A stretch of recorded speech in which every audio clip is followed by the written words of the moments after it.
الله لا إله إلا هو الحي القيوم لا تأخذه سنة ولا نوم. Bismillahirrahmanirrahim. Assalamualaikum warahmatullahi wabarakatuh. Alhamdulillah nahmaduhu wa nasta'inuhu wa nastaghfiruh wa na'udzu billahi min shururi anfusina wa sayyiati a'malina may yahdihillahu fala mudilla lahu wa may yudlilhu fala hadiya lahu asyhadu an la ilaha illallah wahdahu la syarika lahu wa asyhadu anna Muhammadan abduhu wa rasuluhu wa la nabiyya wa la rasula ba'dah. Allahumma salli wa sallim wa barik ala nabiyyina Muhammadin nabiyil ummi wa ala alihi wa ashabihi wa man tabi'ahum bi ihsanin ila yaumiddin. Wa qala jalla wa ala ba'da a'udzu billahi as-sami'il 'alim minasy syaithanir rajim. Fahal yanduruna illa as-sa'ah an ta'tiyahum baghtah faqad jaa'a asratuha fa anna lahum idza ja'adhum dzikrahum. Wa qala Rasulullah sallallahu alaihi wasallam an Abi Bakar As-Siddiq radhiyallahu anhu qala haddatsana Rasulullah sallallahu alaihi wasallam qala ad-dajjal yakhruju min ardi bil masyriq yuqalu laha Khurasan. Hadis rawahu Tirmizi, hadis sahih. Ikhwani wa rahimakumullah, usini wa usikum bittaqwallah kama qala ya ayyuhalladzina amanu taqullaha haqqa tuqatih wa la tamutunna illa wa antum muslimun. Atau kama qala Rasulullah sallallahu alaihi wasallam alaikum bittaqwallah fa innaha ra'as kulli amal. Alhamdulillah, Allah Subhanahu wa taala kembali mempertemukan kita. Mudah-mudahan pertemuan ini dicatat oleh Allah Subhanahu wa taala bagian dari ibadah kepada Allah Subhanahu wa taala, bagian dari mengagungkan Allah Subhanahu wa taala, sehingga kita akan dimasukkan oleh Allah Subhanahu wa taala bagian dari hamba-hambanya yang bertakwa kepada Allah Subhanahu wa taala. Ikhwan, ayyuhal ikhwah rahimakumullah, tidaklah semua amal yang kita lakukan mulai sejak kita dibangkitkan Allah Subhanahu wa taala di pagi hari setelah tidur kita hingga kita kembali tidur, tidaklah dicatat oleh Allah Subhanahu wa taala sebagai ibadah kecuali kita niatkan untuk Allah Subhanahu wa taala dan dengan jalan yang ditentukan oleh Allah Subhanahu wa taala. Jadi seorang muslim itu sangat dimudahkan oleh Allah Subhanahu wa taala. Dan Islam itu agama yang mudah bagi hamba-hamba Allah Subhanahu wa taala. Apa yang kita lakukan bisa bernilai ibadah kalau kita niatkan untuk ibadah, meraih pahalanya Allah Subhanahu wa taala. Apa saja. Bahkan sekedar kita membuat senyuman kepada saudara kita itu dinilai ibadah. Islam ini agama yang mudah, tetapi tidak dimudahkan oleh kita. Tetapi yang memudahkan adalah Allah Subhanahu wa taala. Ikhwan rahimakumullah, kita malam ini insyaallah kembali mengkaji bagian dari bab satu subbab tentang masalah Dajjal. Kemarin dalam waktu pertemuan yang lalu kita sudah jelaskan bahwa ada masa Dajjal itu muncul ketika Rasulullah SAW masih hidup. Ada dua jenis, dua bentuk kemunculan Dajjal ketika Rasulullah SAW masih hidup. Yang pertama dalam sosok yang dikatakan oleh hadis adalah Ibnu Sayyad, anak seorang Yahudi yang mempunyai ciri-ciri tertentu yang kemarin sudah dijelaskan, ya. Cirinya dan akhlaknya sangat buruk, ya kan? Ciri fisiknya buruk, kemudian akhlaknya juga sudah buruk. Kemudian bentuk yang kedua yang digambarkan Rasulullah SAW adalah dalam hadis Tamim Ad-Dari, dan ini hadis yang paling masyhur tentang masalah Dajjal. yakni wujud Dajjal yang dilihat secara jelas oleh Tamim Ad-Dari yang berada di sebuah pulau dalam keadaan terantai, terbelenggu.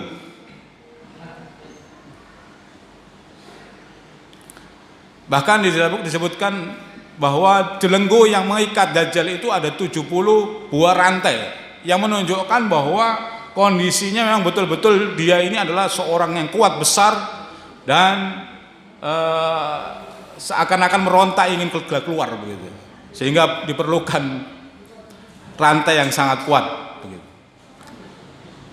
Bahkan Rasulullah SAW ketika menjelaskan hadis Tamim Ad-Dari di Madinah waktu itu, beliau Rasulullah SAW mengatakan bahwa keberadaan Dajjal di zaman Rasulullah sudah wujud. Di mana tempatnya? Adalah di timur laut Yaman, di sebuah pulau di antara pulau-pulau di sekitar laut Yaman.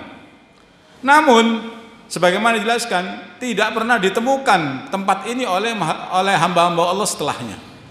Emang ada satu ada hijab ya, ada semacam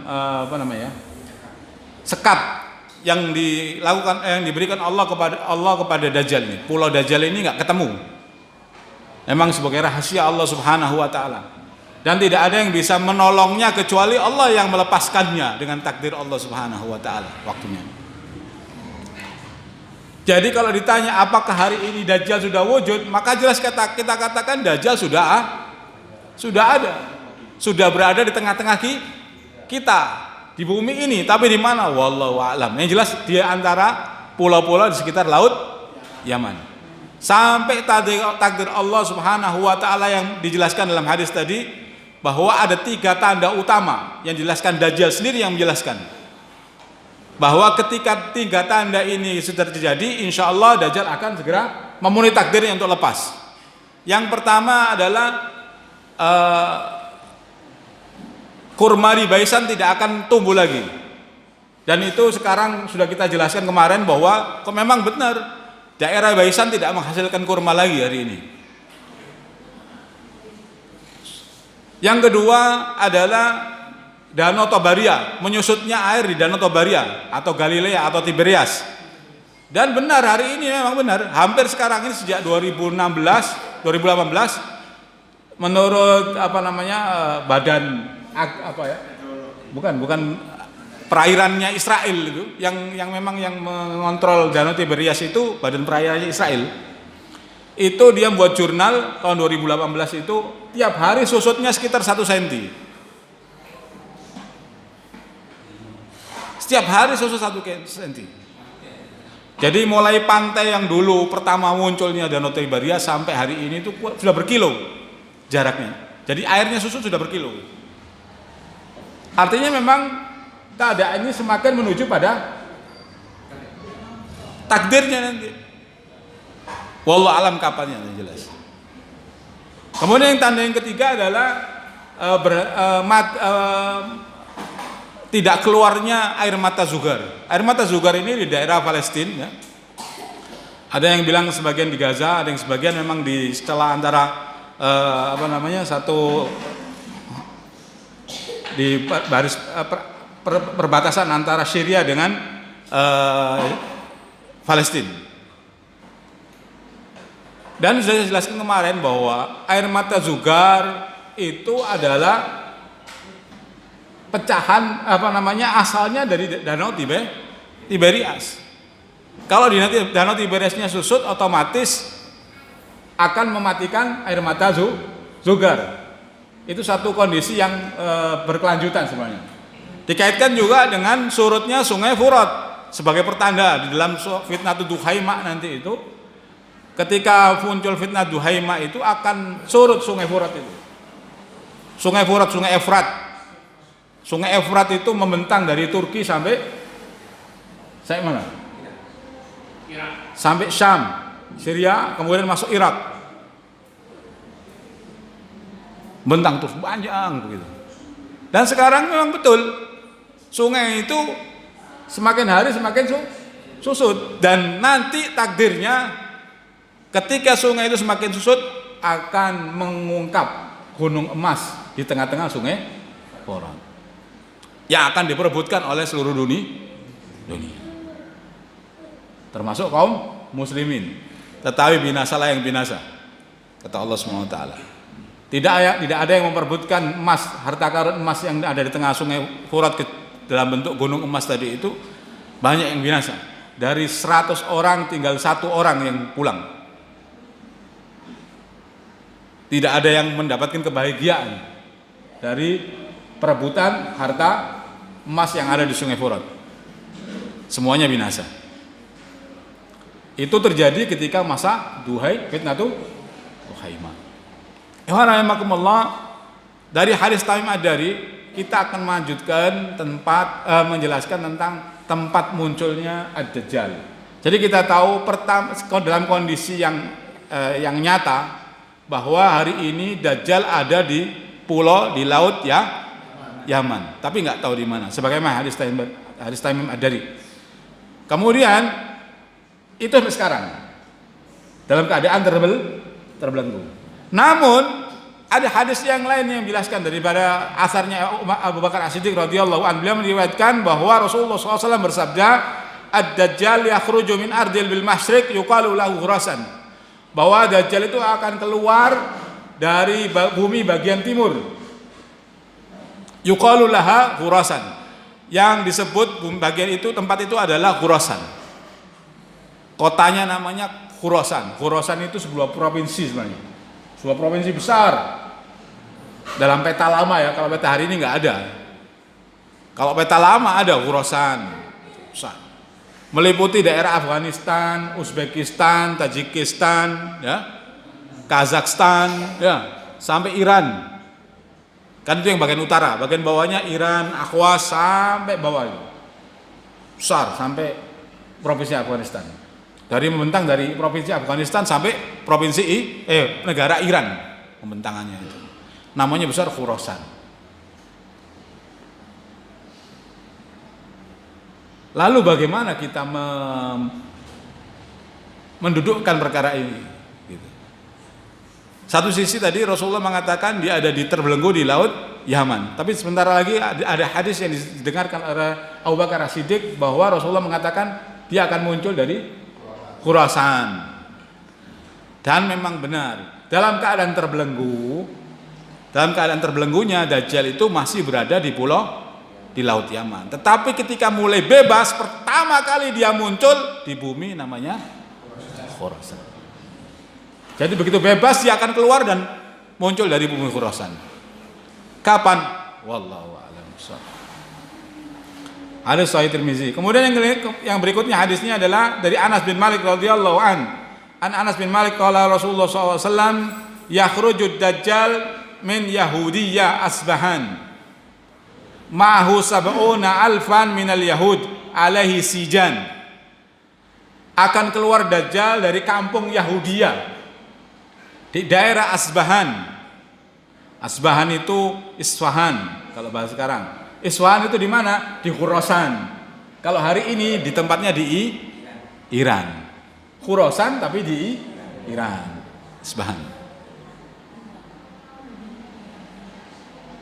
Nama kampungnya kampung Yahudiyah. Dan kampung Yahudiyah ini sekarang wujud di Isfahan, di Asfahan ini. Dan rata-rata mayoritas penduduknya itu adalah orang-orang Yahudi ortodoks sana. Antum bisa searching di Google kampung Yahudiyah Isfahan, banyak orang Yahudi ortodoks di sana. Dan komunitasnya besar di sana juga. Jadi di sini ada satu yang aneh sebenarnya. Lalu apa hubungannya si A dengan Yahudi ini? Kok seakan-akan mau nyerang Yahudi tapi nggak nyerang-nyerang begitu kan? Kan begitu. Ternyata di Iran pun banyak Yahudi ortodok, komunitasnya besar di Isfahan. Ma'ahu sab'una alfan minal Yahud. Dan dia nanti akan keluar bersama 70.000 dari orang-orang Yahudi. Dari kota Isfahan tadi. Alaihi musijan, orang Yahudi yang pakai kutro. Tahu orang Yahudi yang, kalau Yahudi itu ada yang seperti orang pakai sorban putih, gitu. Orang Arab biasanya pakai sorban putih ya. Tapi kalau orang Yahudi itu sorbannya putih, terus ada garis-garisnya hijau. namanya Sijan. Nanti Dajjal itu keluar dengan orang-orang Yahudi seperti itu, Yahudi ortodoks seperti itu. Pakai Sijan. Dalam satu kalimat hadis yang lain pakai toyalisa, begitu. Pakai surban warna putih tapi ada garis-garis hijaunya.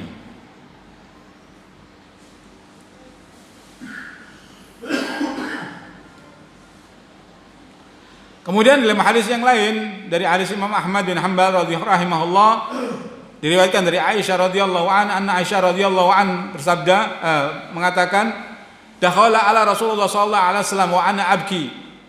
Aku menuju Rasulullah SAW dalam keadaan aku menangis, kata Aisyah radhiyallahu anha. Faqala li, kemudian Rasulullah mengatakan kepadaku, ma yabkiki? Apa yang membuatmu menangis wahai Aisyah? Qultu ya Rasulullah, zakartu dajjal fabakait. Aku mengingat tentang masalah Dajjal, kemudian aku menangis karena khawatir tentang fitnah yang akan ditimbulkan Dajjal terhadap kaum muslimin. Faqala Rasulullah sallallahu alaihi wasallam, maka Rasulullah SAW pun bersabda, inna yakhrujud Dajjal wa ana hayyun kafaitumuhu. Sungguh ketika Dajjal keluar sedang aku masih hidup, maka aku akan menyelesaikan urusan Dajjal atas umatku. Jadi tanggungannya semua saya yang nanggung. Tapi qadarullah Rasulullah meninggal. Wa in yakhrujud Dajjal ba'di, akan tetapi jika Dajjal keluar setelahku, fa inna rabbakum azza wa jalla laisa bi'awar. Ketahuilah bahwasanya ketika Dajjal keluar setelahku, ketahuilah bahwasanya sungguhnya Allah Tuhanmu itu tidak buta. Wa innahu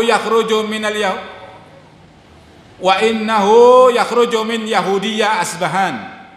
Sungguhnya Dajjal itu akan keluar dari kampung Yahudia di kota Asbahan, hatta ya'til Madinah, sehingga dia akan keluar dari Asbahan menuju Madinah. Dari kota Asbahan menuju Madinah.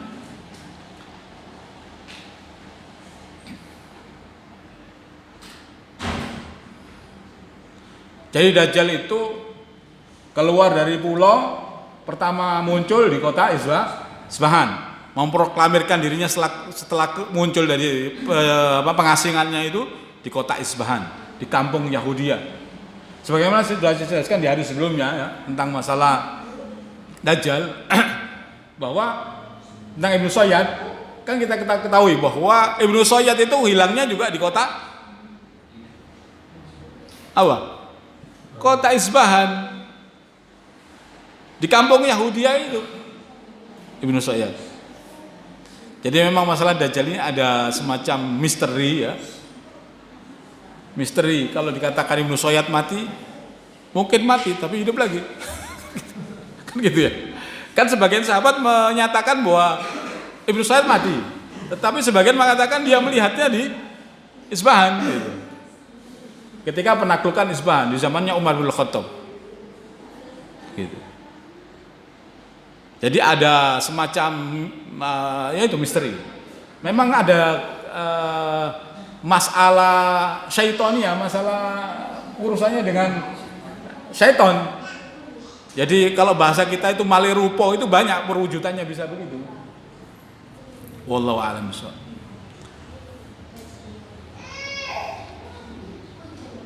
Kemudian diriwayatkan oleh Anas bin Malik radhiyallahu an, saya ingin menghantarkan dengan beberapa nas-nas saja dulu. Karena begini, masalah Dajjal ini di sekitar kita pembahasannya ini banyak apa ya? Banyak subhatnya begitu nanti. Di tengah-tengah kita, di luar kita ini pembahasan tentang Dajjal banyak macamnya nanti. Tapi saya antarkan antum dengan nas-nas, sehingga ketika pilar nas-nas ini ada pada antum, di kepala antum bisa kira-kira memilah begitu.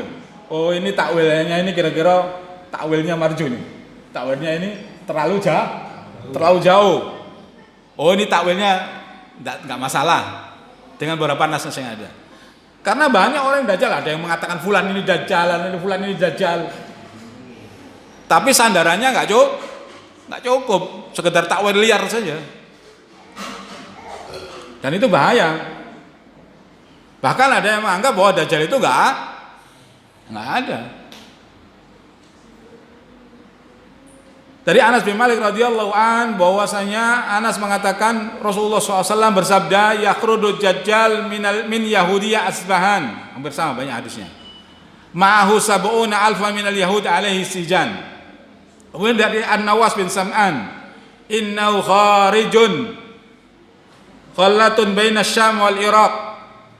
Jadi Dajjal itu akan keluar, ada khalla, ini bacaan hadisnya ada dua. Yang pertama khalla, di celah-celah daerah bebatuan di antara Syam dan Irak, artinya tempat tertentu ya.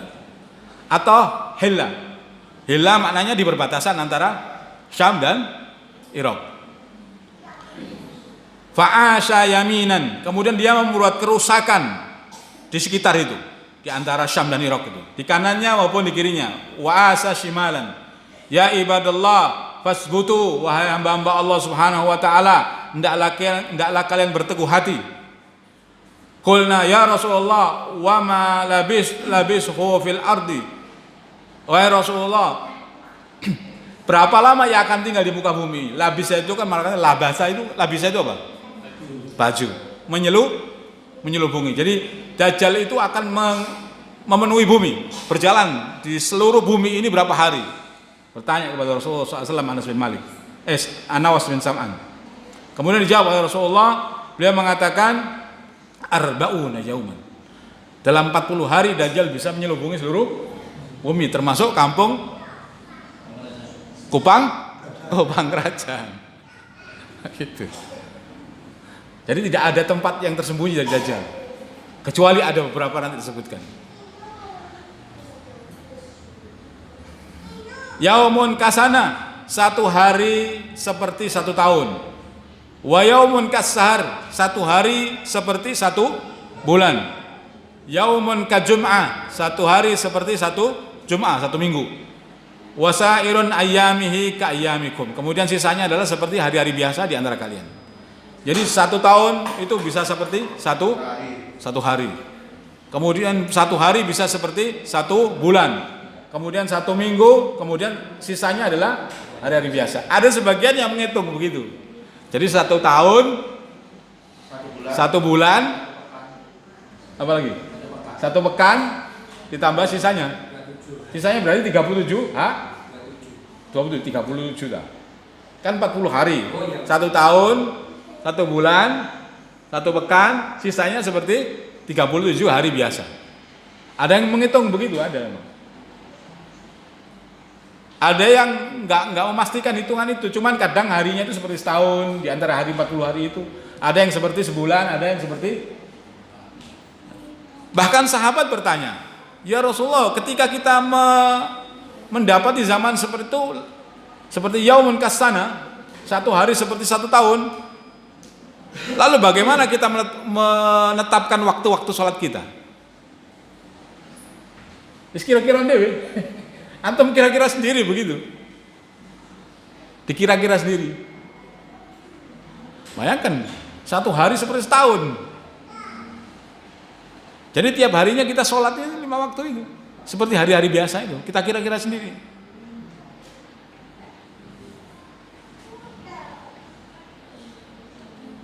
Jadi orang yang ini memang di situ zaman Dajjal ini sudah terjadi perkara-perkara besar, umurul idham, perkara-perkara besar. Tidak mungkin satu hari berubah menjadi setahun kecuali terjadi perkara besar sebelumnya, kan begitu ya. Kira-kira apa yang paling mungkin? Pergeseran antara bumi dengan matahari dan bulan, posisinya maksudnya, kan begitu kan semakin jauh otomatis rotasinya kan semakin lama. Realnya kayak apa saya tidak berani menggambarkan juga. Jadi terjadi di bumi ini akan terjadi perkara besar.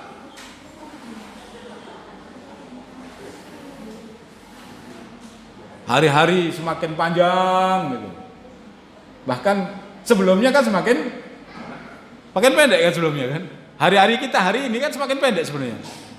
Kalau dulu tuh kita masih ba'dal maghrib isya itu, kalau zaman waktu anak masih kecil itu Di rumah itu kan sering ada kayak bahasanya baca hizib ya. Hizib minal Quran maksudnya. Baca 7 surah gitu, di rumah itu. 7 surah. Al-Fatihah ya, kemudian awal surat Al-Baqarah, setengah akhir, kemudian suratul Rahman, suratul Yasin, suratul Dukhan, suratul Waqiah, surat As-Sajdah, sama surat Tabarok, kan begitu 7. Itu bisa dilakukan bainal maghrib wal isya. Bahkan masih bisa zikiran begitu setelah itu. Coba antum sekarang baca itu. Gak nututi gitu. Dulu itu masih bisa panjang, sekarang gak nututi waktunya. Artinya betul-betul secara hakikat waktu itu semakin pendek. Hakikat itu.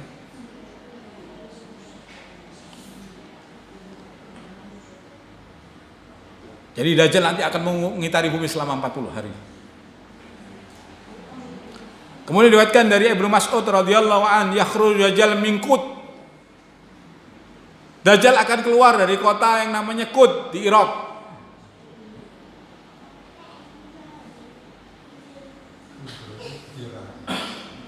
Jadi perjalanan dari Asbahan, kemudian muncul nanti di Qud, kota Qud di Irak, di tengah-tengahnya kota Irak sebelum Baghdad. Kalau antara Asbahan dengan Iran dengan sebelum kota Qud.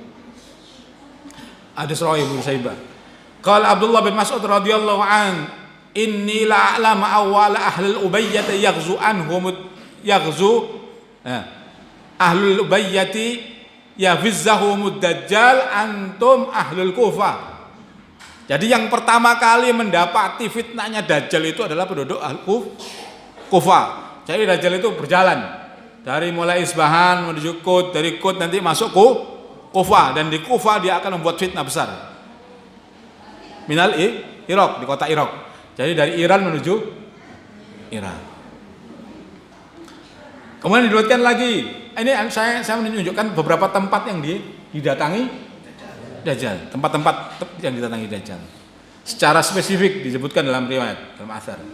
Dari Abu Hurairah radhiyallahu anhu qol, sami'tu Rasulullah sallallahu alaihi wasallam yaqul la yanzilanna Dajjal ghuzu wa kirman fi 70,000 wujuhahum kal mijanil mutraqah.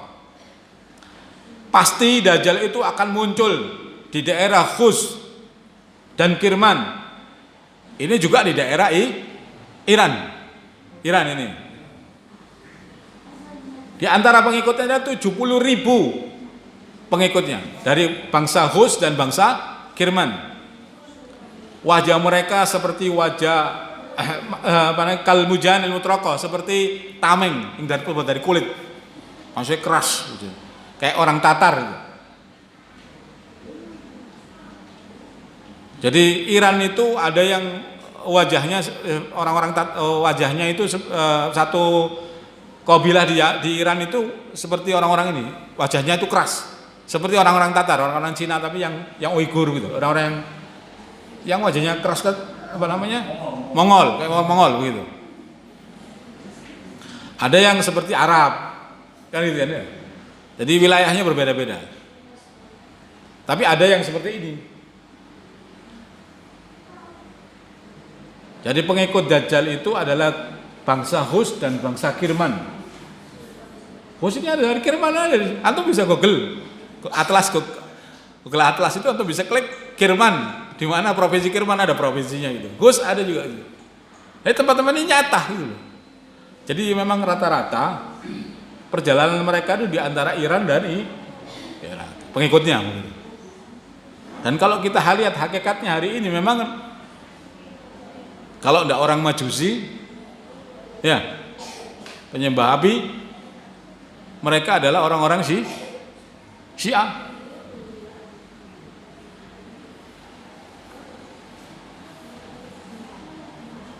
Kemudian tadi juga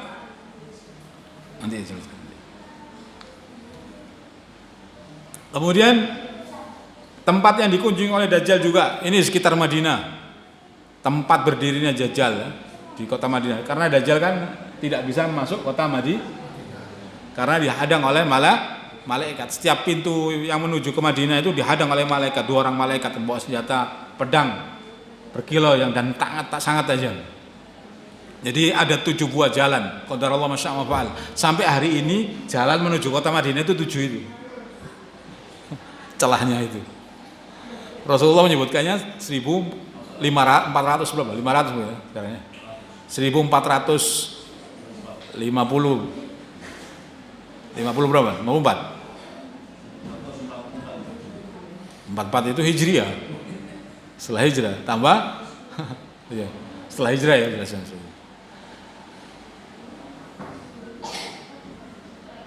Ketika Dajjal mau masuk kota Madinah dihadang sehingga nggak bisa masuk. Akhirnya dia berhenti. Nanti Dajjal itu memanggil orang-orang munafik di Madinah itu.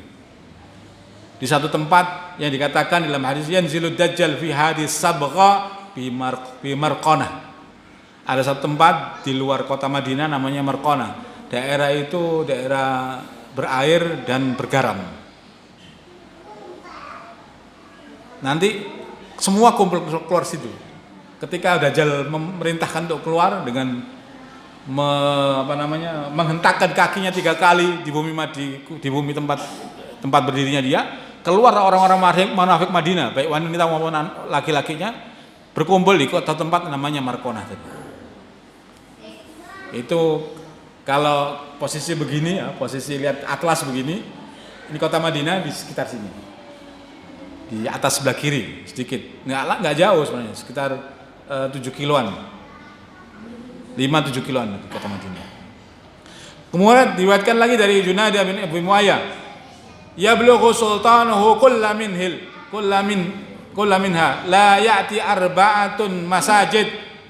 Jadi kekuasaan Dajjal itu akan mencakup seluruh wilayah bumi ini, termasuk orang-orang yang ada di pedalaman. Jadi kalau Dajjal itu udah keluar, termasuk orang-orang yang di pedalaman pun akan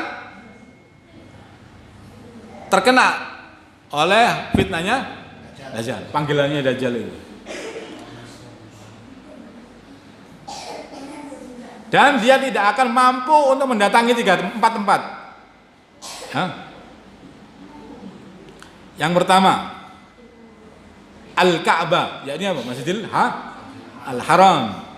Wa Masjidir Rasul Madinah, wa Masjidil Aqsa Palestina, wa Tur Bukit Tursina. 4 tempat yang Dajjal nggak bisa masuk. Masjidil Aqsa, Masjidil Haram, Makkah, Madinah, Palestina, Baitul Maqdis. Kemudian yang keempat adalah Bukit Tursina. Hadis rawahu Imam Ahmad dalam musnadnya. Kemudian yang berikutnya adalah diriwayatkan oleh Abu Hurairah radhiyallahu an, fa yablughu ma sya'allah minal ardi fi arba'ina yauman. Jadi seluruh bumi ini akan dikitari oleh Dajjal selama 40 hari. Selesai. Enggak ada yang terlewat, termasuk Banyu Urib. Jadi paling enggak sampai sini gitu. Kan munculnya di Khurasan ke arah Madi. Gak sampai, kamu mundur lagi ke Majorib. Semuanya akan kena dalam waktu 40 hari. Allah. Jadi kalau mau digambarkan ya, pertama Dajjal itu ada posisinya di pulau Yaud ya. Sekarang ini posisinya di Laut Yaman. Tidak tahu pulaunya di mana. Dalam keadaan terbelenggu. Begitu muncul, pertama dia deklarasi kemunculannya di kota Isfahan, Iran.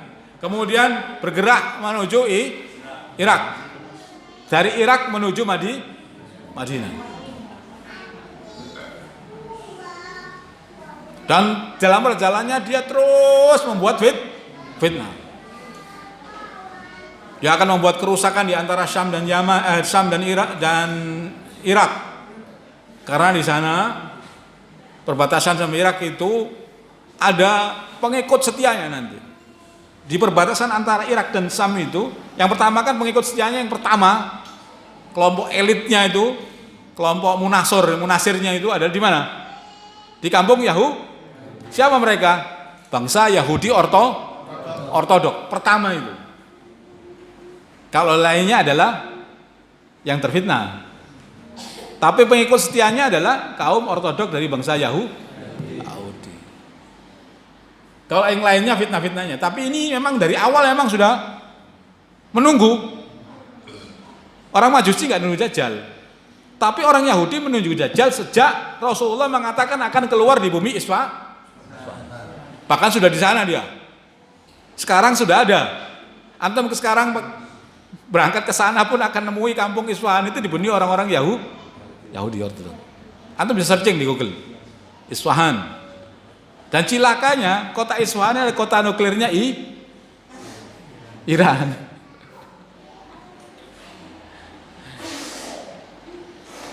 Jadi perjalanan keluarnya Dajjal dari mulai Yaman sampai dari Iran kemudian sampai Madinah dan kemudian dengan bala tentaranya dia akan menguasai dunia ini. Kecuali 4 tempat. Madinah, Makkah, Baitul Maqdis dan Bukit Tursina. Kemudian kapan Dajjal itu muncul? Nah ini yang paling penting ini sebenarnya. Meskipun tidak bisa dipastikan kapannya karena semuanya berkait kan. Tapi kalau ketika tanda ini muncul berarti akan muncul, segera akan muncul. Yang pertama adalah dan paling yang jelas disebutkan oleh Mu'adz bin Jabal bahwa Rasulullah SAW bersabda, Umranul Baitul Maqdis Ghurabu Yathrib. Jadi Baitul Maqdis itu nanti akan makmur. Sekarang belum ya? Ya, masih hari ini juga masih tempur sama Zionis ya. Jangan bilang Yahudi, Zionis ya. Iya kan? Umron al-Baitul Maqdis Qurabu Yathrib. Kalau Baitul Maqdis itu makmur, maka Yathrib, tahu Yathrib? Apa Yathrib? Madinah akan khurab. Keemasan Madinah akan jatuh. Karena apa? Alal khair dari Madinah, orang-orang baik yang ada di Madinah semuanya hijrah menuju Baitul Maqdis. Abu Hurairah Udzaifah bin Yaman ditanya, "Ya Udzaifah bin Yaman, apa penyebab orang-orang baik Madinah keluar dari Madinah?" Kata Udzaifah bin Yaman, "Saya lupa menanyakannya kepada Rasulullah." Tetapi Abu Hurairah sudah tanya sama Rasulullah. Kata Abu Hurairah, ketika Madinah dikuasai oleh umara usuk, pemimpin yang zalim, buruk. Ini pertanyaan besarnya. Kata para ulama hari ini, ya, ulama Jazirah, tidak ada pemimpin yang paling buruk sejak Rasulullah kecuali hari ini. MBS.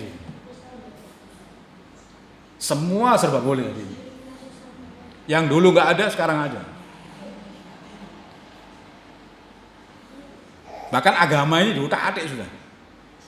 Bahkan yang kemarin itu kan, yang kemarin mau ramai waktu haji kemarin, imam Jumat di Masjid Namiro di Arafah di Mina ya, Masjid Namiro di Mina, itu adalah orang yang tokoh besar Muhammad bin Isa namanya. Dia ini dimurtadkan oleh para ulama Jazirah. Karena apa? Mengakui wahdatul adyan, persamaan agama-agama, persatuan agama. Dimurtadkan oleh para ulama Jazirah, ulama-ulama yang situ. Tapi kemarin disuruh jadi imam khutbah di Masjidil Namiro untuk waktu Arafah kemarin. Berarti kan sudah menunjukkan bahwa memang hari ini memang sudah sangat buruk kondisinya. Ya boleh jadi ini sudah mulai mendekati tanda-tandanya. Itu jawaban dari Abu Hurairah. Umran Khurabu Yathrib dikarenakan apa?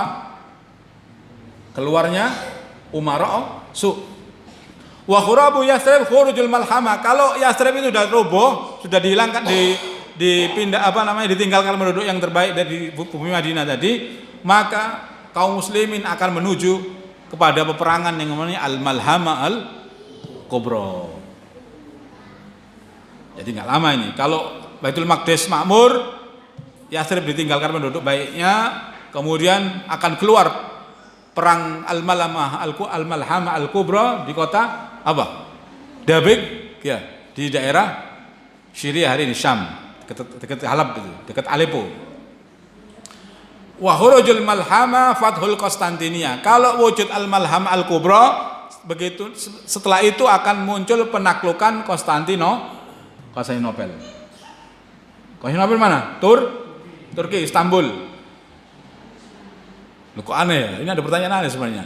Kenapa Konstantinopel itu dikuasai oleh orang mukmin padahal kayak kesannya begitu ya. Berarti nanti ada sebentar lagi ada kemungkinan Turki itu berkoalisi dengan orang-orang Rom. Karena ini Al-Malham Al-Kubra itu perangan antara orang muslimin yang dipimpin oleh Al-Mahdi berperang dengan bangsa Rom. Ya kan? Koalisi bangsa Rom. Kemudian wujud penaklukannya, kemenangannya itu adalah penaklukan Konstantinopel, ibu kotanya begitu. Berarti maknanya ada dua kemungkinan. Turki ini akan berkoalisi dengan orang kafir Rom dan menjadi bagian dari kekuasaan mereka, atau bentar lagi Turki akan ditaklukkan oleh Rom, kan gitu ya. Berarti ada peperangan sebentar lagi yang muncul yang akan menguasai Turki adalah bangsa Rom. Ada dua kemungkinan. Begitu. Ya wallah alam. Kalau banyak analisanya ya ini, ya perang Ukraina ini akan memicu peperangan dengan bangsa Turki oleh Rusia. Kan gitu. Kan Turki kan koalisinya NATO. Otomatis mereka akan diminta untuk sudah kok Turki NATO, bagian dari NATO. Nanti akan berkoalisi dengan NATO untuk memerangi Rusia dan Rusia akan mengalahkan Turki. Rom yang dimaksud adalah Ortodoks, Kristen Ortodoks. Adapun Roma itu Kristen sekuler kan begitu. Penyembah berhala kalau sebagian mereka mengatakan. Kalau orang Ortodoks menyebut Kristen Roma itu penyembah berhala. Tapi Ortodoks menyembah Tuhan, menyembah Allah. Begitu. Tidak mengakui Nabi Isa sebagai Tuhan, tidak mengakui salib, begitu. Itu Ortodoks. Ortodoks itu di Yunani, di Rusia sekarang berkembang besar. Kemudian setelah penaklukan Konstantinia, khurujud Dajjal.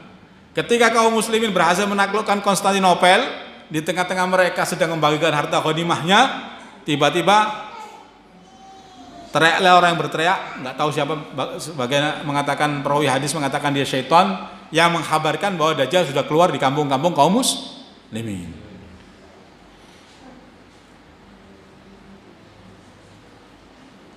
Kemudian Rasulullah mengatakan kepada Mu'adz bin Jabal, "Hai Mu'adz bin Jabal," sambil menepuk bahunya Mu'adz bin Jabal, tadi yang saya sebutkan tadi itu akan terjadi sebagaimana nyatanya tepukanku di atas pundakmu. Jadi urut-urutannya seperti itu pasti terjadi. Pasti nyata terjadi. Yang pertama Umranu Baitul Maqdis, Ghurabu Yasrib, kemudian Ghurabu Yasrib, Khurujul Malhama, Fathul Konstantinia, Khurujul Dajjal. Jadi 5 ini. 5 perkara ini berkait. Enggak terputus ini 5 perkara ini.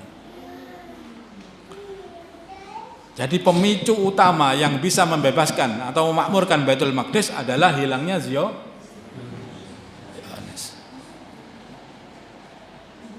Nggak mungkin Baitul Maqdis bisa makmur kecuali hari ini penguasanya harus jatuh. Siapa penguasanya Zionis? Penguasanya Baitul Maqdis sekarang siapa?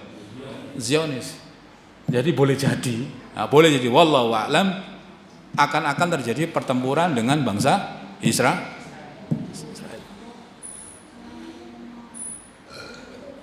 Kapan? Wallahu a'lam bishawab. Ya. Makanya kalau Kabani itu salah satu rahib, pendetanya orang Yahudi Ortodoks. Dia mengatakan mereka bangsa Yahudi hari ini sedang menjatuhkan dirinya menuju kebinasaan. Maksudnya ketika mereka memproklamirkan Israel, negeri Israel itu sama dengan dia sedang menjatuhkan dirinya kepada kebinasaan. Dia nggak mau tinggal di Israel, dia malah tinggal di Amerika sehingga sampai dia mati. Orang-orang ortodoks itu sekarang banyak di mana? Di Ukraina, di sekitar di luar wilayah Israel. Adapun orang-orang yang ada di Israel Yahudi itu orang-orang sekulernya bangsa Yahudi. Jadi bahasanya begini. Kalau di Islam itu ada orang sekuler, antum sebut Islam enggak? Kafir lah. Kan begitu. Dalam bukan diktum KTP, bukan diktum akidah, dalam bahasa akidah mereka kafir, kan begitu. Sama Zionis juga begitu, punya diktum pembahasannya gitu. Kalau mereka tidak menganut asas yang apa namanya, orang sekulernya Yahudi, ya disebut mereka orang kafir. Zionis itu bagian dari orang kafirnya orang bangsa Yahudi. Orang ortodoks itu orang-orang berimannya bangsa Yahudi. Dan mereka ini sangat percaya dengan akan munculnya Al-Mahdi terakhir, begitu. Tapi salahnya dia menganggap Dajjal, kan gitu. Ya salah informasi kan gitu, manipulasi. Jadi itu tanda utamanya, tanda utama kemunculan Dajjal. Jadi kalau ada yang mengatakan Dajjal sudah muncul hari ini, belum pernah kok. Belum, itu ya. Maksud saya begitu. Jadi saya tampilkan beberapa korina hadis ini untuk kita berjaga-jaga terhadap subhat-subhat yang beredar di masyarakat sekarang ini. Oh, Dajjal sudah ada di mana, Tenggomong begitu misalnya. Ya loh. Ada kan Dajjal ada di mana? Di Iran? Enggak ada. Karena apa? Tanda-tanda ini belum muncul gitu loh. Masa begitu? Kan sekarang ini banyak di kajian-kajian YouTube di mana-mana yang menjelaskan tentang masalah-masalah belum muncul, sudah ada dan sebagainya. Memang ada, sudah ada wujud. Tetapi kemunculannya ketika nanti tanda-tanda ini muncul. Kemudian diriwayatkan dari Abdullah bin Bishr, Abdullah bin Bishr radhiyallahu anhu Rasulullah sallallahu alaihi wasallam qala bainal malhama wal fathul Madinah 6 sinina wa yakhrujul masihud dajjal fi sabi'ah. Qala Abu Dawud hadza as-sahha min hadis Isa. Sungguh Rasulullah SAW bersabda, jarak dimulainya peperangan Al-Malhamah Al-Kubra dan penaklukan Konstantinopel itu selama 6 tahun dan Dajjal akan muncul di tahun yang ke-7. Jadi perang Al-Malhamah Al-Kubra itu selama 6 tahun. 6 tahun waktunya. 6 tahun, panjang. Perang sedina tok ya, enggak asik ya. Contohnya saja yang paling Taliban perang dengan Amerika berapa tahun? 20 tahun itu babak kedua. Ya kan? Babak pertamanya berapa tahun? Lama, panjang. Berarti 6 tahun itu sangat singkat. Indonesia 350 tahun. Iya kan?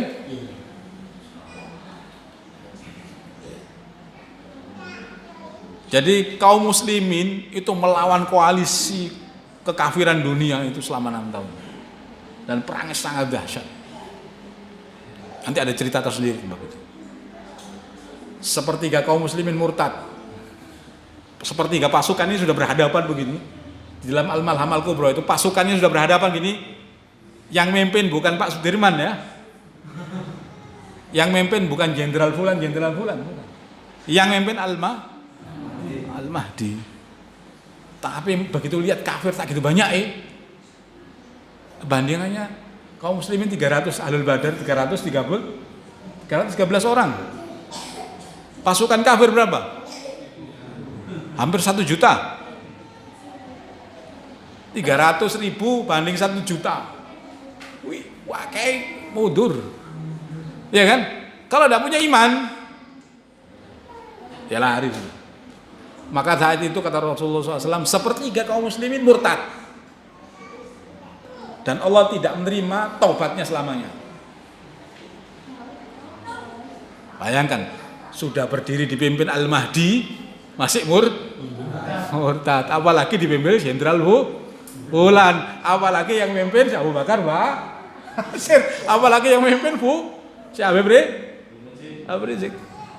Wajar kan gitu kan ya? Wajar kan enggak? Dipimpin Al-Mahdi aja murtad. Urusannya bukan urusan siapa yang memimpin, urusannya ada wujudnya iman. Kemudian 2/3-nya baru berperang.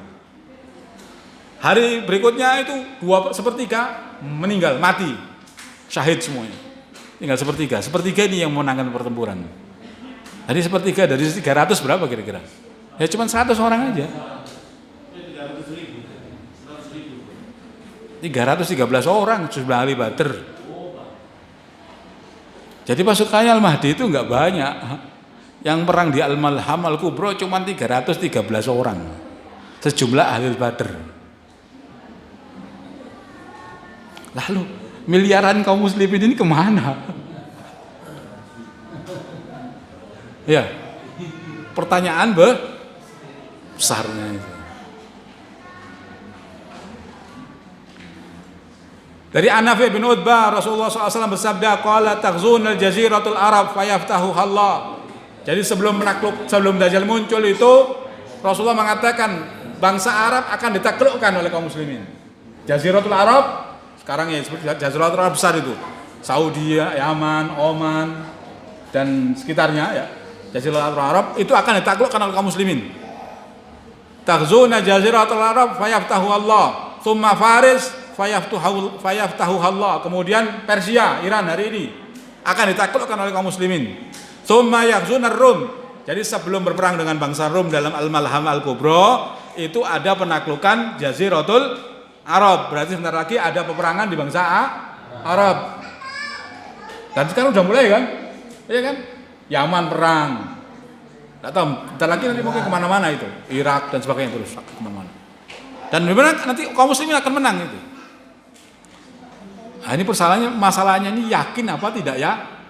Yakin. Tidak yakin ya Melayu kan gitu. Ngungsi kan gitu. Misalkan begini, kalau kalian bagian dari pasukan di tempat itu, kalian adalah manusia terbaik. Ini janji Rasulullah. Yang berbicara untuk kita bisa sahabat di tempat itu siapa? Apa? Iman. Kalau nggak iman ngungsi aja lah, perang kok ruwet coro. Wah, luar. Ya kan? Kemudian setelah penaklukan Jaziratul Arab, kaum muslimin akan menaklukkan Persia, Iran. Wah, sekarang Iran kayak gitu. Iran sekarang menguasai Irak, menguasai juga Lebanon, menguasai Syria. Mereka akan dilibas oleh kaum muslimin bentar lagi. Nggak lama. Kan gitu kan? Dan dimenangkan oleh Allah Subhanahu wa taala. Kemudian setelah itu baru kaum muslimin berperang dengan bangsa Rum dalam Al-Malham Al-Kubra, fayaftahu Allah, dan Allah akan memenangkan mereka. Tsumma tahzunad Dajjal, kemudian baru kaum muslimin akan berperang menghadapi Dajjal. Jadi sebelum bangsa Arab ditaklukkan kaum muslimin, sebelum Persia, hari ini Iran ditaklukkan oleh kaum muslimin, dan sebelum ada pertempuran dengan Malham Al-Kubra dengan orang-orang Romawi, Dajjal nggak mungkin keluar. Gitu. Itu rangkaiannya. Gitu. Qala Nafi' ya Jabir la narad Dajjal yakhruju hatta tuftahur Rum. Wahai Jabir, kami berpendapat bahwasanya Dajjal tidak akan muncul hingga ditaklukkannya kota Romawi, yakni Istanbul, Turki hari ini. Hadis ini Sahih Muslim. Berikutnya tadi tanda peperangan. Ada lagi tanda yang berupa apa? Berupa paceklik kelaparan. Diriwayatkan oleh Abu Umamah, Rasulullah SAW bersabda, ya, Inna qabla khurujid Dajjal, sungguh sebelum kemunculan Dajjal, salah satu sanawul sidaj, akan muncul 3 tahun masa paceklik. Yusibun nasa fiha ju'an sadid, akan menimpa manusia semuanya dengan kelaparan yang sangat amat luar biasa. Ya'murullahu sama fi sanati al-ula anna tahbisu salasu matriha. Sungguh Allah Subhanahu wa taala akan merintahkan langit di dalam tahun yang pertama, kan 3 tahun. Tahun pertama itu untuk menahan hujannya sepertiga. Jadi langit tidak mengucurkan untuk hujannya selama sepertiga bagian. Wa ya'murul arda an tahwisulusa nabatiha. Dan Allah Subhanahu wa taala merintahkan bumi supaya tidak menumbuhkan sepertiga dari tumbuh-tumbuhan. Tahun pertama. Di tahun kedua Allah menahan 2 bagian. Hujan ditahan, tumbuh-tumbuhan tahan. Tahun ketiga semuanya tahan. Tidak hujan dan tidak tumbuh-tumbuhan. Fala tambudul khadra, dan tidak akan tumbuh-tumbuhan sedikit pun, hijau-hijauan enggak ada sama sekali. Fala yabqa dzaka illa al-halakat, dan tidaklah tertinggal dan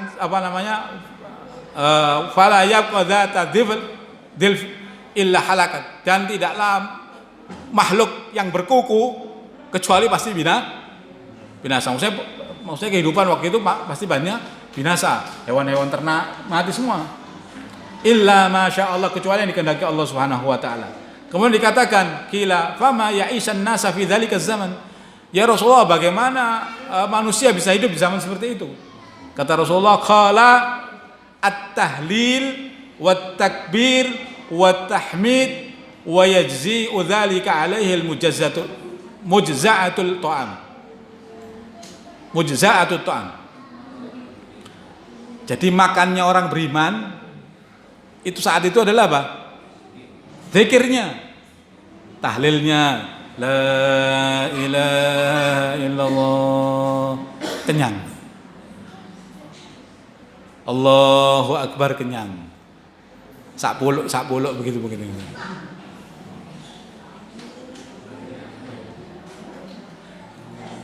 Ini hakikat apa kinayah?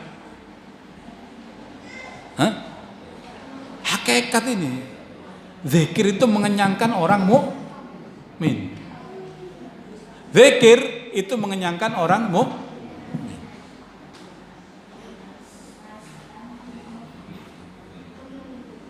Malaikat makannya apa? Makan nasi? Enggak. Malaikat itu makanannya adalah tasbih.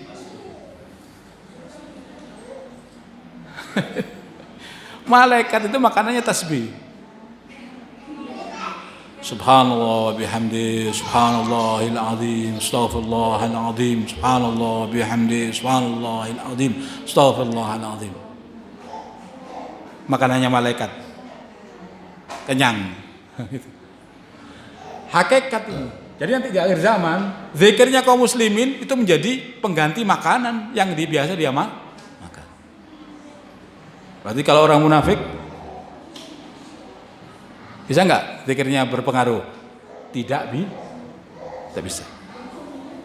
Kalau tidak bisa berpengaruh, kira-kira mencari apa dia makanannya? Di mana dia akan mencari makan? Dari tangannya Dajjal. Karena waktu itu kan Dajjal kan digambarkan, Dajjal itu datang dengan membawa gunung roti. Dia mendatangi Dajjal, sukarela menjadi pengikut Dajjal, sukarela. Jadi kalau siapa yang di hatinya ada nifak, saat itu akan pasti bergabung dengan Dajjal. Jadi kalkulasinya gampang. Oh, makanya kok di Al-Malhamal Kubro itu sejumlah 313. Karena mayoritas orang-orang nifak itu semuanya bergabung dengan pasukannya Dajjal. Bayangkan, Anda bisa bayangkan. Jadi ketika Dajjal muncul itu akan terjadi pemurtatan massal.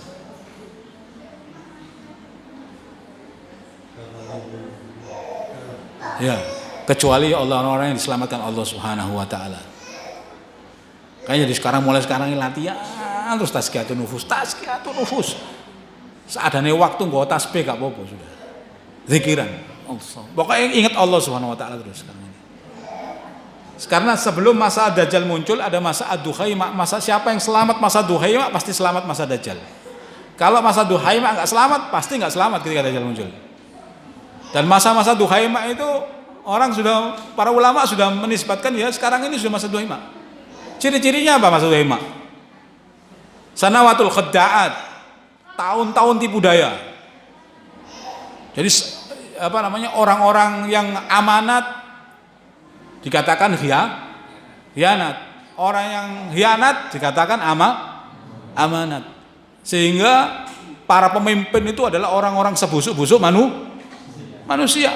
Umaroknya su, ulamanya juga su. Aimatun mudallin, menyesatkan manusia.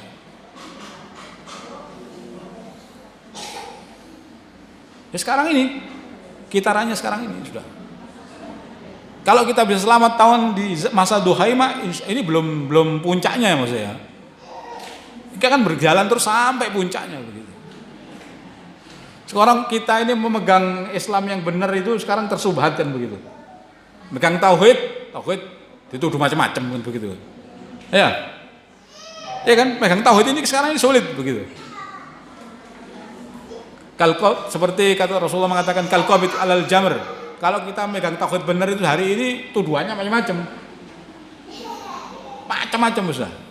Kalau kita mau jelaskan tauhid secara belak-belakan, secara jelas, ya, dengan pengertian yang benar sebagaimana ulama-ulama yang menjelaskan, itu akan terjadi tuduhan. Kalau kita jelaskan rububiyah, sudah mulai ada fitnah. Oh ini enggak mau ini gitu. Baru menjelaskan tentang apalagi yang menjelaskan uluhiyah, tauhid uluhiyah. Lebih dalam lagi. Menjelaskan asma sifat juga sekarang juga mulai juga ada tuduhan-tuduhan dari bagian kaum muslimin. Wallahu a'lam. Jadi intinya memang kita berpegang dengan din yang benar di zaman akhir ini semakin sulit, semakin terfitnah. Intinya itu. Kemudian dari hadis Tamim Ad-Dari yang saya jelaskan tadi bahwa nanti akan terjadi paceklik kan, Sungai Furat kering, air mata Zuhar kering, kemudian Danau Tobruk menjadi kering. Artinya akan menuju kepada musim paceklik. Kemudian diriwayatkan lagi dari hadis asar ya, dari asar Katsir bin Murrah ya. Katsir bin Murrah Al-Hadrami, dia mengatakan bahwa di masa-masa mendekati munculnya Dajjal itu ada satu tanda yang ini merupakan tanda besar umurul idham yang kata Ibnu Abbas munculnya Najmul Dzunab yang merupakan pemicu munculnya tanda-tanda besar, yakni jatuhnya meteor di muka bumi. Dalam asar ini beliau mengatakan bahwa zaman-zaman itu maka hendaklah kaum muslimin fa'idu minat ta'am mastata'tum. Hendaklah kaum muslimin mempersiapkan logistik makanan begitu di rumahnya semampu dia mereka dapatkan semampu mereka. Di riwayat yang lain dikatakan dari Khalid bin Mat'an, beliau mengatakan dia hendaknya kaum muslimin mempersiapkan makanan di rumahnya selama setahun karena munculnya komet itu kan dukhon, gelap, masa gelap itu nggak bisa keluar rumah kan kaum muslimin. Jadi kita menyiapkan makanan di dalam rumah karena kita nggak mungkin bisa keluar. Ketika masa dukhon itu kan muncul, dukhon itu trigger, apa bahasa enaknya trigger itu? Pemicu lepasnya Dajjal dari pulau dia aman. Ketika lepas kan bersamaan jadi. Kata Ibnu Abbas kalau meteor ini jatuh mesti besoknya itu Dajjal akan keluar.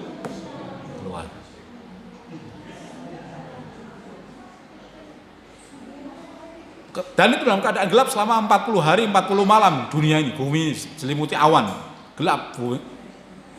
Kaum muslimin tidak mungkin bisa keluar, manusia pada umumnya. Ketika mereka keluar, itu kan keadaan bumi rusak semua. Tanaman-tanaman rusak semua. Ya kena banjir, ya kena macam-macam lah. Otomatis terjadi chaos, ya kan? Kekacauan yang luar biasa.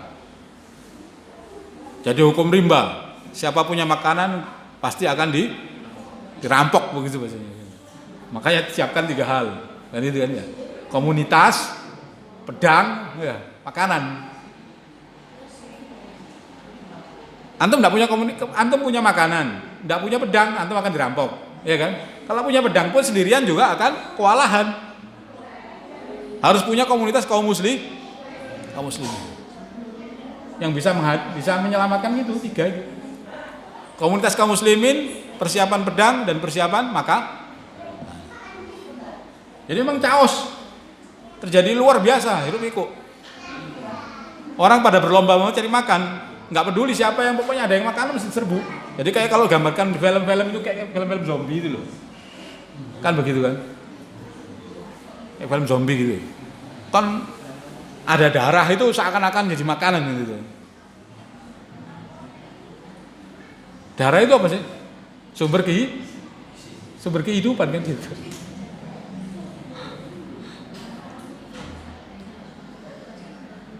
Dan yang pasti ya, Dajjal itu tidak akan muncul kecuali kondisi manusia saat itu sangat-sangat bodoh dan dipenuhi dengan kerusakan dan kebencian di muka bumi merajalela.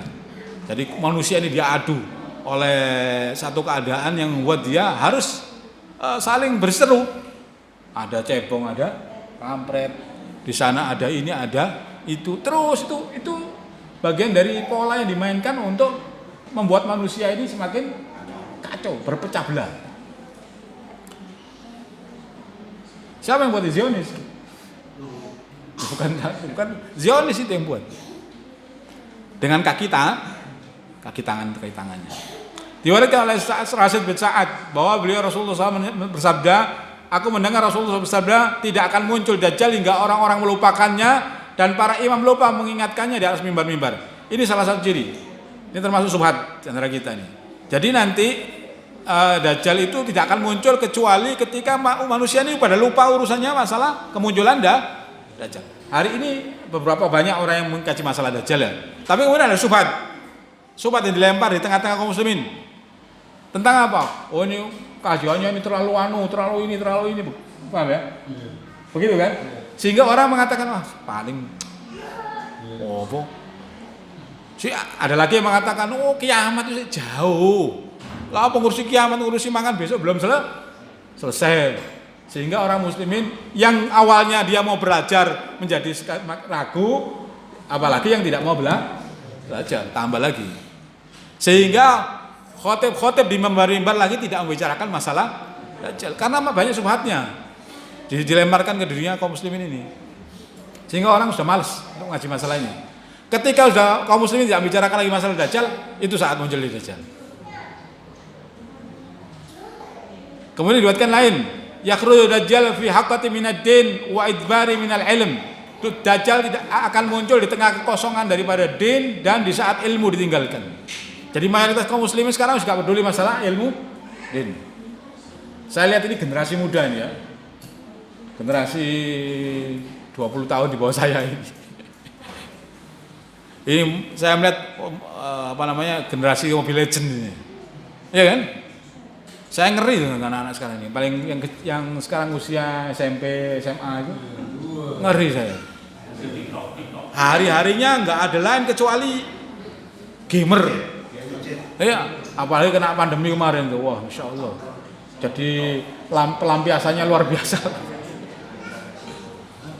Sekarang ini sudah nggak peduli. Ada kanan kirinya, ada apa nggak peduli sudah. Dia asik sama gadgetnya itu. Nggak peduli.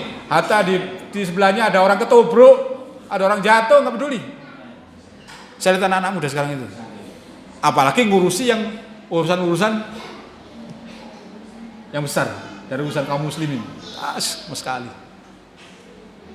Ngurusi yang ada orang jatuh saja nggak dilihat, paling cekrik masukkan status.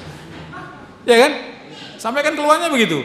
Ada orang jatuh nggak ditolong, tapi malah dimasukkan status begitu. Itu wujud dari kepada ketidakpedulian. Ini terjadi di mana-mana ini. Sampai di RRC sendiri itu sekarang dia membuat kemarin beberapa bulan yang lalu itu membuat tagline itu mewaspadai generasi baring. Anak muda di RRC itu tiap hari baringan di atas kasurnya, ya semuanya urusannya sekolahnya di situ. Dagangannya di paling Shopee, jual di Shopee, masuk di kulaknya di Shopee, gitu. Kalau kulaan tanpa ngambil barangnya cuma titip di tokonya orang itu apa? Dropship. Lah kan model gitu sekarang itu. Semuanya ada di dalam HP-nya itu. Jadi tiap hari tiduran sampai sana dari batas bantal gitu. Urusan ngambil ilmunya di situ, urusan kerjanya di situ. Generasi baring ini. Itu jadi tagline besar di di RRC hari ini. Ya sekarang juga kita merasakan anak muda sekarang. Pulang sekolah, datang naik kasur, sudah nggak keluar-keluar. Iya kan? Waspadai. Pasti mereka akan lupa daripada din Allah Subhanahu wa Ta'ala. Iya. Pasti lupa dari din Allah Subhanahu wa Ta'ala, belajar malas.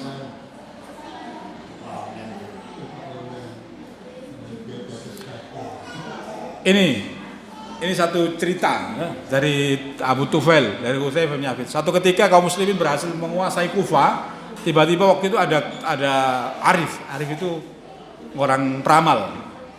Peramal mengatakan Kufah telah akan didatangi Dajjal, akan keluar di kota Kufah. Begitu. Tiba-tiba orang pada ribut gitu. Kebetulan ada sahabat Hudzaifah bin Asid di situ. Maka kemudian Rasul Hudzaifah dikatakan kepada Hudzaifah, ya Hudzaifah, ya Abul Asid, bahwa para peramal sudah mengatakan Dajjal akan keluar hari ini di kota Kufah. Kata Hudzaifah bin Yaman mengatakan nggak mungkin keluar, karena kata beliau, saya mendengar dari Rasulullah SAW ya, sungguh jika Dajjal keluar hari ini, pasti anak kecil di antara kalian akan melemparinya dengan ketapel. Tiba-tiba ngaku Tuhan itu. Ya. Ngaku Tuhan pasti akan dilempari ketapel oleh anak-anak kecil. Sekarang ini coba ada orang ya mengaku di jalan, saya adalah Tuhan. Kira-kira dilempari orang nggak? Dilempari orang pasti. Begitu. Sama seperti itu. Hudzaifah bin Asid ini menjelaskannya seperti itu. Kalau seandainya Dajjal hari ini keluar, pasti anak-anak kecil akan melemparnya dengan ketapel. Akan tetapi kata beliau, Dajjal itu akan keluar di tengah-tengah suasana di antara manusia itu terjadi kebencian. Kemudian terjadi kekosongan daripada din, serta rusaknya hubungan antar manusia. Jadi memang manusia itu digoncang dengan urusan-urusan terus sampai mereka berpecah belah. Hah?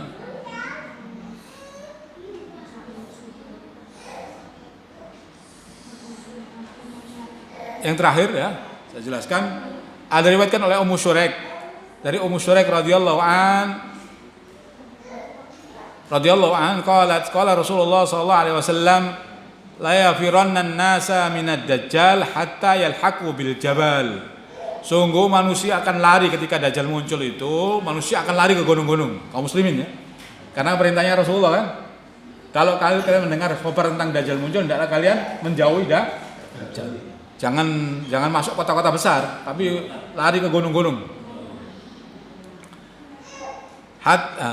Qalat Ummu Syuraik, qultu ya Rasulullah, fa ainal Arab yauma idzin?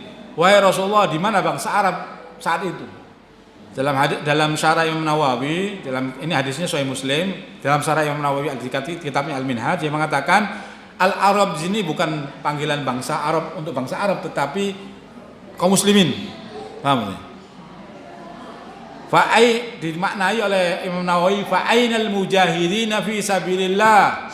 Di mana mujahidin fi sabilillah saat itu ya Rasulullah? Alladzina adzabuna 'anil harimil Islam, yang menjaga perbatasan kaum muslimin. Al-mani'una an ahlu sulatan a'da'illah, yang mereka itu mencegah serangan-serangan dari musuh-musuh Allah Subhanahu wa taala. Ummu Syuraik tanya kepada Rasulullah. Kata Rasulullah, hum qalilun. Jadi saat itu manusia terbaik kaum muslimin adalah mujahidin. Allah itu sangat sedikit saat itu. Jadi kebanyakan orang-orang saat itu memang sudah terkena fitnahnya Dajjal. Sudah gagal di fitnah Duhaimah, otomatis pasti dia akan gagal di fitnah Dajjal. Jadi fitnah Duhaimah itu menyebabkan seseorang mukmin di pagi hari, sorenya jadi kafir. Mukmin di sore hari, paginya jadi kafir. Karena saking beratnya fitnah saat itu. Kalau ini nggak lolos, mesti dia tidak akan bisa lolos di masa fitnahnya Dajjal. Semakin sedikit lagi yang selamat. Wal iyadu billah. Mudah-mudahan kita diselamatkan Allah Subhanahu wa taala, sehingga kita dimatikan Allah Subhanahu wa taala, tetap berada di atas agama din Allah Subhanahu wa taala Islam, sehingga kita diterima oleh Allah Subhanahu wa taala sebagai hamba-hambanya, dan dimasukkan surganya Allah Subhanahu wa taala. Al kalam billahi taufiq wal hidayah wa ridha wa inna. Assalamualaikum warahmatullahi wabarakatuh.